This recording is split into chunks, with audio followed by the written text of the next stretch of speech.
Nobody tells you what a business and you're building it from scratch actually costs. Our guest knows he's built businesses, led multi-million dollar pound marketing portfolios, and experienced the pressures, mistakes, and the hard lessons that never make the success highlight reel. What we don't know can actually hurt us, but our guest is giving insights most entrepreneurs learn the hard way. Let's welcome Joshua Griffin to the flagship. Joshua, good to have you here, man. How are Thanks you for today? having me. I'm feeling good, thank you. It's evening time for me, so the day's already been and gone. But oh yeah, that's right. Well, we won't be long. Try to use your time wisely here, but I want to get into some things regarding this. Now, most founder stories, Joshua, are kind of told in retrospect. The struggle kind of gets cleaned up because we already know how the story ends. But what did you decide that you wanted to tell, or I should say, why did you decide you wanted to tell a story while you're still in the process rather than waiting for everything to kind of work itself out first? Why did you decide to start telling the story now? I think it's been two parts. I think realistically, it's because it's raw. I think when we think about things in the past, we forget things. There's bits that don't add up. And I think writing about the best parts and some of the worst parts, even as it's happening, I'm seeing both the positive and the negative. And then the second part, which I never really thought would be a thing, is it's almost been like counseling in a way. And I never realized, and I speak to many people who are writing sort of personal memoirs and personal things and going through the entire journey from the ups and the downs and seeing it. I've realized why I do things the way I do them and looked at the mistakes I've made in the past. But yeah, to answer the question, it's because it's raw, it's accurate, it's everything I'm doing every day is in there, and it's as close as the real thing as it can possibly get right now. I love it, man. I mean, you definitely had a lot of success. You won awards, you built high-power portfolios, you built businesses, the kind of stuff that entrepreneurs dream of doing, man. Behind those achievements, you've had experiences with massive personal debt, being burnt out. What did you learn from that period of space that I guess highlights the difference between looking successful, looking the part, and actually being okay? I think a lot when it comes to entrepreneurship. I know when I started out, I wanted money. And I think a lot of people chase the paper, the notes. It's all digital now, but the chasing money. And I did it for many years and going through it, there's parts that people never saw, which is the bit I'm trying to put publicly now. I mean, you mentioned the awards. I remember looking through it at one point to try and prop up the business. I was doing Amazon deliveries as a courier in a van. And there was one moment I was going through my photo reel while writing the book. And there's one day I'm in an event in London, big, I've got my black suit on, my bow tie. And then 2 days later, it always rains in the UK. So it was really raining. I'm soaking wet. I've got cardboard, soggy parcels of customers' deliveries. And that's the bit that people don't see. And I feel as though so many people nowadays put the positives on. We've had the likes of the Manosphere and loads of other things happening where all the pros are shown. But there is a struggle, and it's a struggle for most people to go from pretty much nothing to have something really successful. It's not an overnight thing. It doesn't just happen. Yes, you can be lucky. You can invest in the right stock at the right time or do the right thing with the right, but there's a lot of difficulty throughout it. And I think speaking to a lot of entrepreneurs now, many, many people go through the same sort of struggles and issues. And I thought I was unique, but I'm not. Yeah, there's a massive amount of entrepreneur stories. They definitely come through our both of our shows. I'm astounded by the things that I've heard over these 6 years or so. You went through some hard stuff, especially when you were building your business and trying to just stay afloat in the way that you had to kind of live. What would you say is what are your thoughts on these two kind of people? This kind of entrepreneur who is willing to sleep in his clothes to avoid paying the heating bill while trying to build what's the dream that's inside his head and his heart. And this person who wants to be an entrepreneur, wants to be successful, but they don't want to live like that. So they just maintain their 9 to 5 while doing a little bit of entrepreneurship on the side. When you view both of those people in a picture, How do you view them? Is it positive? Is it negative? How do you view these people? It's quite ironic because I've been both of those people. Okay. So right now I've been the first one. I've sold like the entire contents of my home. I've slept for, this is only going back. This is what I mean about writing it while it's raw. I've done it in the past and I'm doing it again. And only 6 months ago during winter, I was in my clothes. I was wearing like a hoodie and wrapping up warm in a thick duvet because every time the heating turned on, I almost had like anxiety. I was worried that it's going to cost me. And but the other side is possible too. I worked the 9 to 5 and started it on the side. But both have pros and cons. I think completely going at it and putting everything that you possibly can into it, there isn't a plan B. There is no safety net as such. And I believe in that scenario, like what I've just done, and I've come out again in the positive side, is the biggest chance of success because you can't half-ass it. You can't, it has to be done right.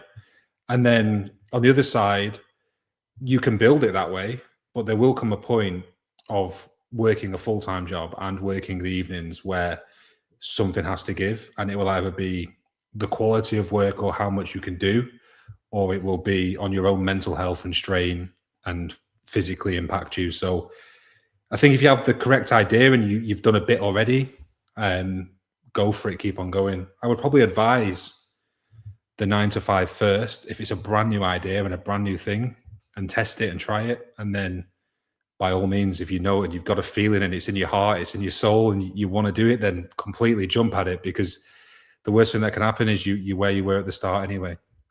Yeah, I want to come back to that point.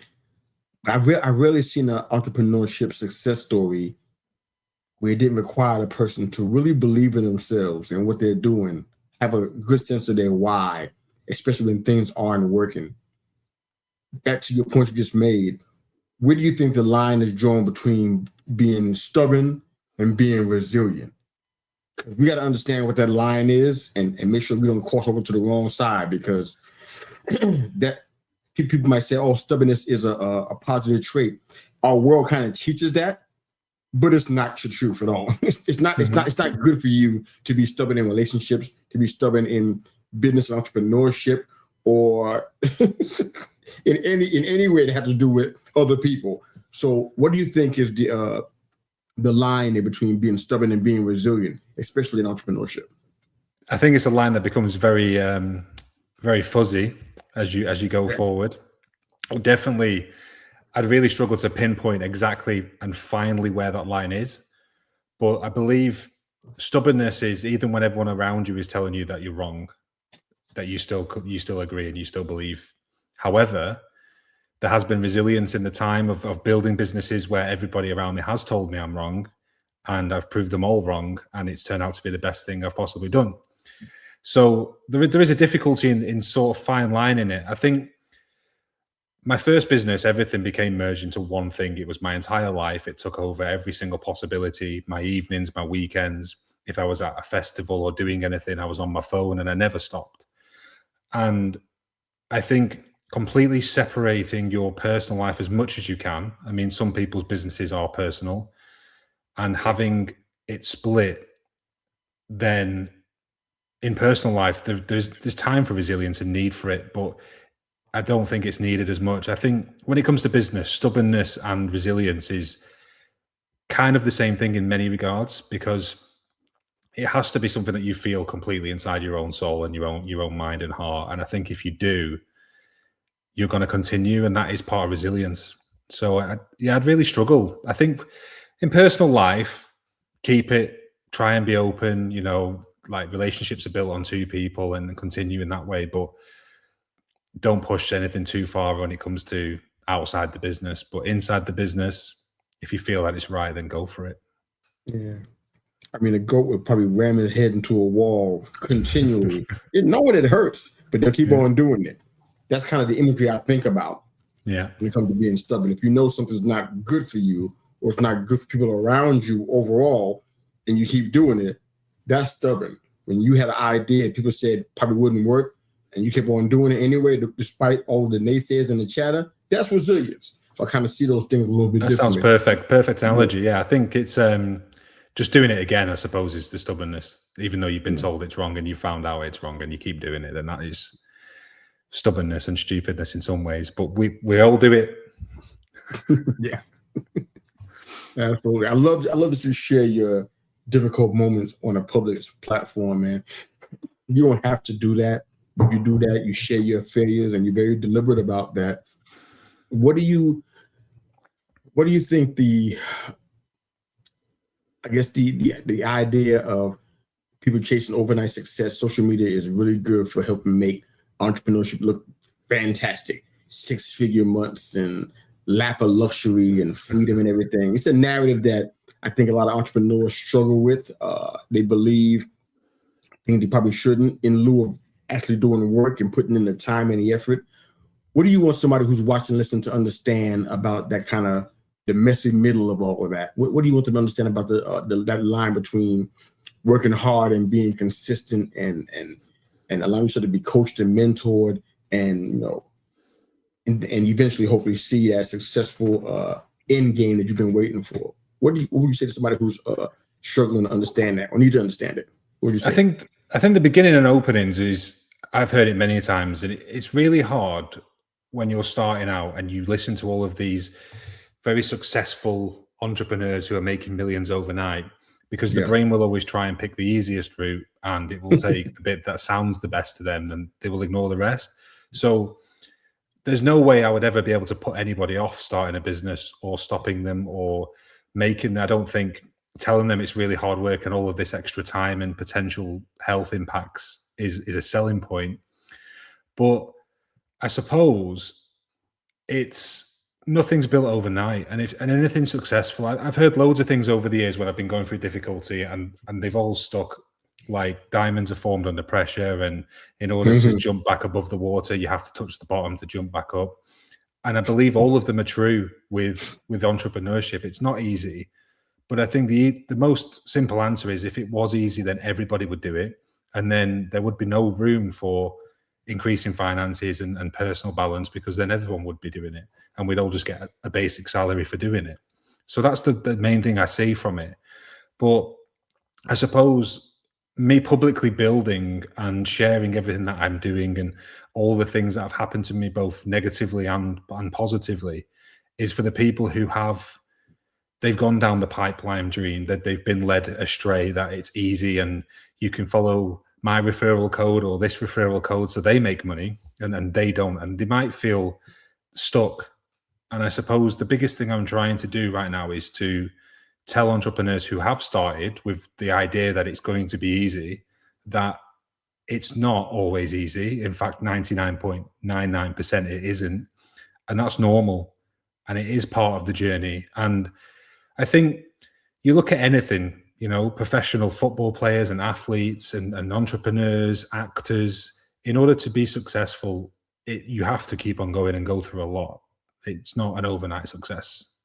So that's the biggest thing I'd probably highlight, is that I think the bottom line is if it was easy, then we'd all do it. Yeah. I want to have you speak to the entrepreneurs who are watching and listening at the end of the show. A couple more questions before we get there, though. Now, you're writing, built it, nearly lost it, built it again. I believe it sounds as though it's more than just a memoir. It's designed to be a framework, a tool for people who are in the space you were in. If you could sit down with the version of Joshua who was just starting out, what would you tell Joshua before he made the mistakes that kind of taught him the lessons that you have in this book? What would you say to younger Joshua?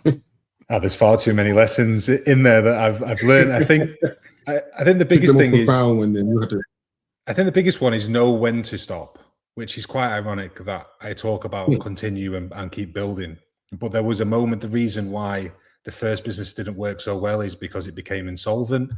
And that was more so, yes, there was cost of living crisis and things happened, and I took out loans from, I forecasted from this year for the following year, and then cost of living hit. But it was putting all my eggs in one basket financially, and then pushing myself completely physically to the point of physically collapsing and having stress fractures in my feet and going through a lot of mental health issues that if I'd known back then, I should have known it was already at a point of non-recovery. and trying to keep something alive for your own sort of gratification and I suppose your own pride is something that I would tell myself. I mean, anybody young who's watching, I mean, anybody, the people say it, Gary Vaynerchuk says it a lot, anyone 30, 40 years of age is still young in the grand scheme of things, that if you fail at that point, it isn't the end. And you learn a lot more from mistakes and failures than you do from winning everything in life. I think if I'd won everything I'd done, I would have been nowhere near the person that I am today. So I think keep going when the going gets tough, but try and balance it and realize if it's being too tough and there isn't a possible way to fix it in the next 3 to 6 months, maybe a little bit longer, then cut your losses and go all in on the next thing. And this is the point in our show we do what we call the mirror check question. You get a chance to speak to the audience directly, viewers and listeners who may catch it live now or on replay later. Love you to speak to him on this particular question, if you will. Now, Joshua, for the entrepreneur who's trying to build a business from scratch, we know there's a lot of people don't tell us about. I know that firsthand many times, but they're listening right now. Perhaps they're exhausted. They're under pressure financially. They're questioning themselves, maybe even questioning their purpose in life, their identity. Maybe they're wondering whether they should keep going or just kind of start over. What's the question that you want them to ask themselves when they're looking in the mirror of their life right now? What question should they ask themselves before they make any other further moves, before they do anything else? What's the one question they need to be asking themselves right now? What would you say to them? It's a very powerful question. I'd probably ask myself, is this still working? And is it working in the way that it's supposed to work? I think that's the question. When I was building the first time, it was building and it was growing. It wasn't going in the way it should have done. Financially, it wasn't going in the way it should have done.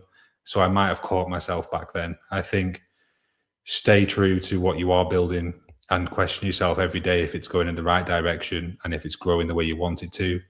And if it isn't, try and push the ship back on course. And if you're already too far away, then you need to, jump ship and move on to the next thing. But I think that's probably the way I would answer the question is ask yourself every day, is this going the way I wanted it to? And is it going to continue if I keep doing what I'm doing? And if not, then that's when you really need to look at it as a bigger picture. I love it, man. Thanks for being on the show, Joshua, and sharing your story. I'm sure somebody who's a founder, business owner, entrepreneur, hearing the truth behind the highlight reel is going to be some profound wisdom for them. So thanks for jumping on here and sharing it with everybody. I really appreciate your time, man. Thank you. My pleasure, sir. If this episode resonates with you at all, share this episode with a founder, entrepreneur, business owner who needs to hear the truth about what's really behind the highlight reel. You can reach Joshua, and his site is it's in the show notes, also in the comments section. And if you're watching this on replay, it's going to be on the screen multiple times. joshgriffin.co.uk/newsletter. joshgriffin.co.uk/newsletter. And of course, you can subscribe to the Call Me Mr. U, the podcast on YouTube and Facebook, or wherever you get your podcast from. Definitely appreciate that. And don't forget, the difference between who you are and who you could be is found in what you do every single day. That's Joshua Griffin. I'm Mr. U. Thanks for watching the flagship. They Call Me Mr. U, the podcast.